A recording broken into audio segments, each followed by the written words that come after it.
Mungkin ada yang ditanyakan kepada tiga speaker kita ini di sini tentang yang tadi sudah dipaparkan oleh Telkom Sigma, yang mana layanannya begitu kuat dengan Telkom Cloud. Nah, kita tahu juga Indigo di sini para startupnya mungkin ada beberapa yang memakai server yang ada di Telkom Sigma.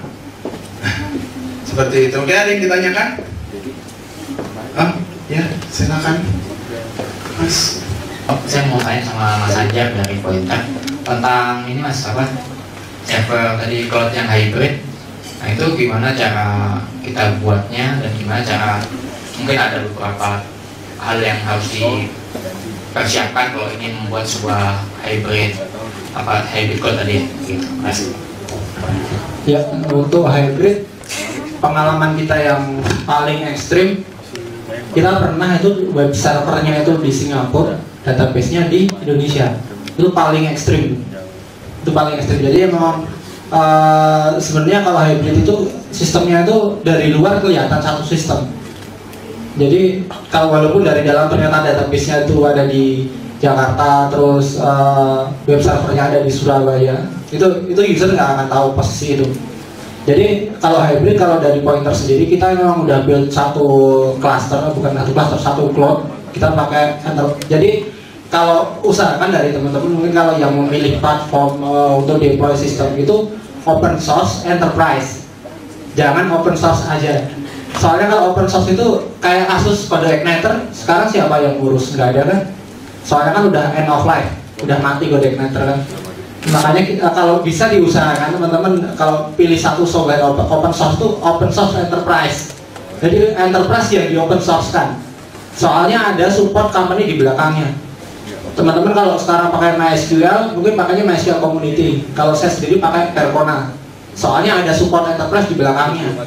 Saya nggak butuh, saya nggak bayar. Tapi kalau saya butuh, saya baru kontak mereka. Kayak gitu. Kalau cloud sendiri, kalau dari saya pakai Cloud Stack. Itu disupport sama Citrix. Jadi walaupun itu open source, tapi ada support enterprise-nya. Jadi aplikasi itu nggak akan mati kayak kasusnya Code Igniter lah, intinya kayak gitu. Jadi itu yang jelas kalau teman-teman mau bikin hybrid. Soalnya kan kalau hybrid itu gabungan antara private cloud dengan public ya. Kalau public kan kita nggak usah ngurus itu siapa yang karena kita udah bayar sama mereka kan.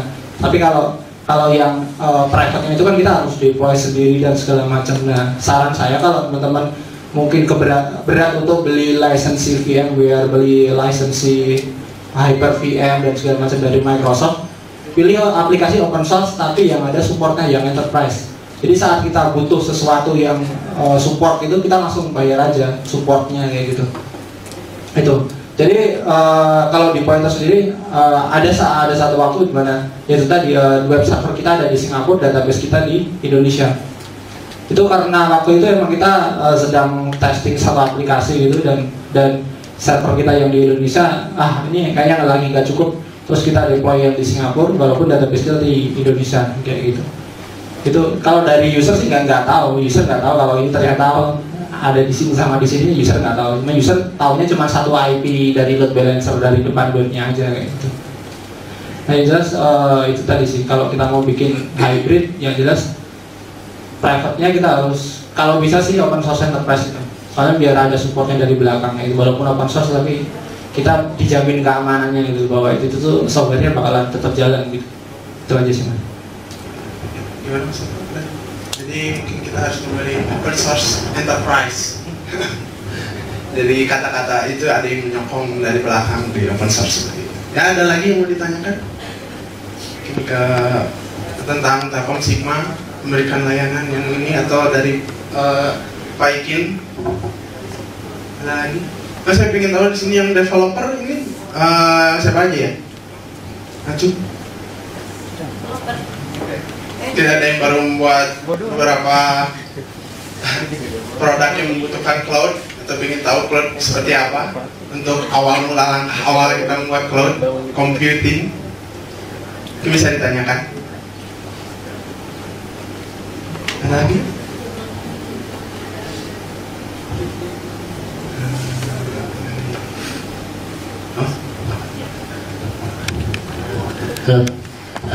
Saya mau tanya, kan kebetulan ada beberapa produk yang saya maintain dan memang saat ini kita pakainya AWS ya. Cuman saya pengen tahu kira-kira produk atau penyedia jasa di Indonesia yang setidaknya bisa mengikuti atau pelayanannya sebagus AWS lah, atau misalnya Telkom Sigma sendiri kira-kira pelayanannya yang bisa mendekati AWS sendiri yang mana gitu. Yang paling situ aja sih. Ya, terima kasih.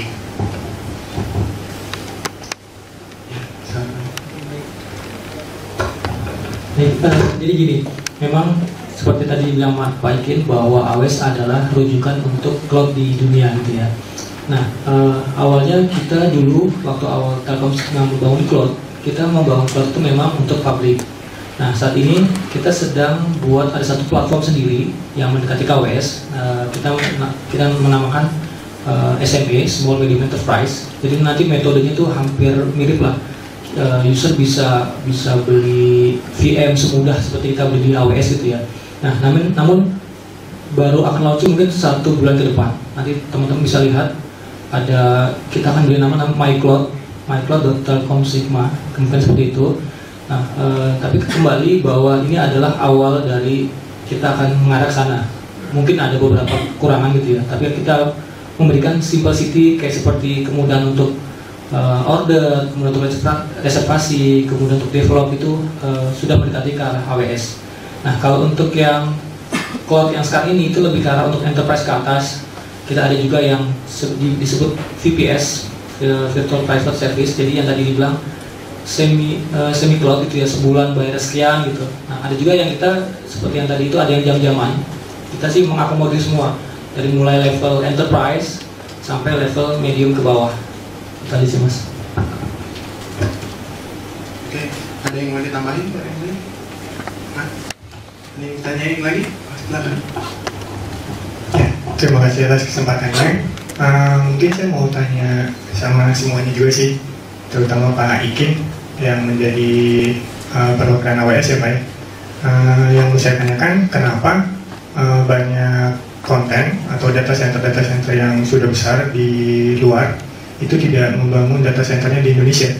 Apakah dari regulasinya, dari pemerintah yang tidak mendukung, atau dari infrastruktur di Indonesia sendiri yang menurut mereka kurang untuk mereka jadikan alasan membangun data center mereka di Indonesia? Seperti itu. Terima kasih. Tentunya saya nggak bisa jawab untuk mereka ya alasannya kenapa.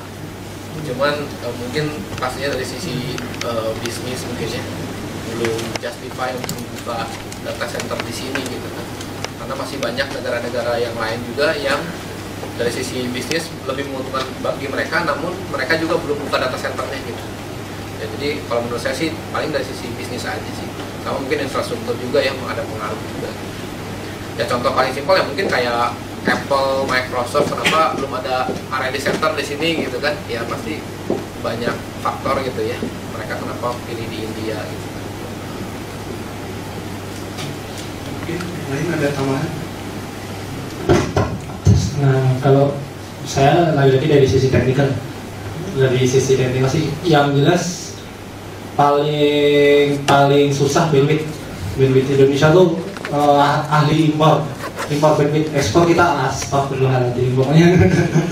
Beneran kalau kita ekspor bandwidthnya kita ampun-ampunan pokoknya.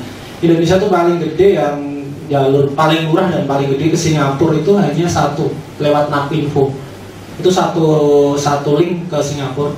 Itu yang bahkan yang banyak dipakai ISP lokal itu pun sebenarnya cuma 1 giga. 1 giga kan kecil banget kan. Ada juga internasional Indonesia tuh mahalnya ya lumayan mahal tapi mahal banget. Gimana ya? Soalnya 1 meganya sekitar 2 juta. Bandwidth 1 mega dedicated itu sekitar 2 juta internasional, bayangin. Kalau kita di luar, kita di Amazon gitu kan, pokoknya kita di Amazon itu internasionalnya kita udah nggak ada batasan. Itu tergantung sih, kalau kita pakai yang paket paling murah biasanya emang ada limitnya. Tapi kalau yang pakainya lebih mahal biasanya lebih kencang, bandwidthnya ada prioritasnya, ada skala prioritasnya. Dan di situ yang paling kalau dari pointer sendiri yang paling masih apa namanya ya, istilahnya yang kurang dari Indonesia yaitu bandwidthnya. bandwidthnya keluar kita ampun, kalau masuk kita udah lumayan lah, apalagi Telkom infrastrukturnya udah sangat mendukung, tapi keluarnya itu sebenarnya gede, cuman mahal gitu. Gede sih banyak, makanya kalau kita butuh 1 giga 2 giga bisa, mahal tapi itu aja sih. Kalau buat startup berat gitu, kalau internasional kayak gitu.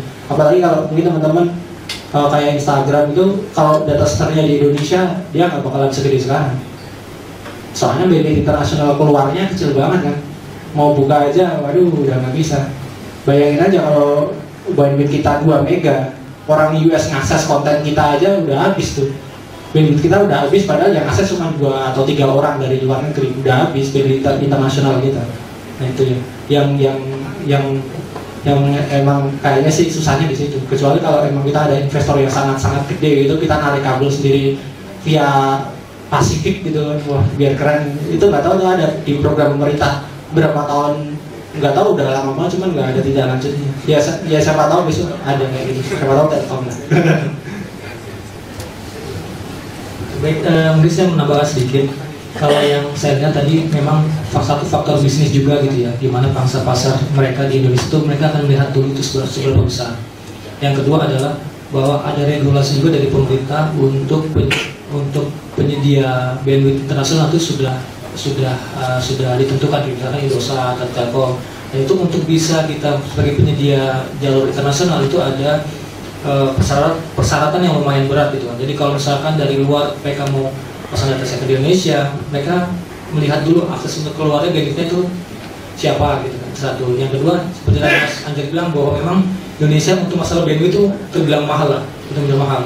Itu satu. Dan yang terakhir, bahwa untuk membangun data center itu ada sertifikasi yang berlevel gitu.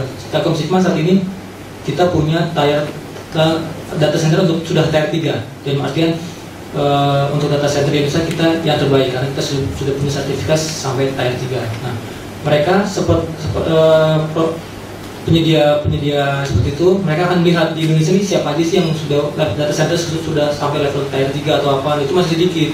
Dan itu kenapa dari sisi bisnis, dari sisi regulasi, dari sisi bandwidth, itu yang membuat mereka berpikir ulang untuk bisa membangun data center di Indonesia. Ini gitu sih. Terima kasih. Berarti permasalahan kita bandwidth. Bandwidth kita butuh pos yang banyak ya. Oke, ada lagi yang ditanyakan? Jadi untuk mungkin startup mungkin ya, kita harus juga buat perencanaan untuk membuat misalkan web atau portal seperti itu, harus butuh perencanaan infrastruktur yang baik untuk performansi produk yang bagus ya. Mungkin seperti itu. Mungkin ada yang ditambahkan lagi atau ditanyakan? Nggak ada? Ya sudah, mari atau ingin ada tambahan pertanyaan atau apa, masih malu-malu bisa di email aja ke kita info@bandung-valley atau manajemen@bandung-valley, ntar kita share seperti apa tindak lanjutnya atau ada apa. Mungkin ingin memberikan info juga bahwa kita tiap minggunya bakal ada program daily event seperti ini lagi, Technical Thursday yang setiap hari Kamis, yang juga ada tentang bisnis wirausaha setiap hari Rabu. Nanti bakal kita email untuk khusus member, kan udah member semua ya di sini ya. Kita email lagi, blast lagi tentang apa. Mungkin pantauin terus saja emailnya, bakal ada invitation di situ. Ya, kita juga berterima kasih pada Bapak Ikin Wirawan, Mas Anjar, dan juga Pak Roni telah hadir di kesempatan kali ini di Technical Thursday. Terima kasih, tepuk tangan dulu untuk terima kasih juga untuk kehadiran para peserta dan member BDP di sini. Terima kasih. Kita akhiri ya. Assalamualaikum warahmatullahi wabarakatuh.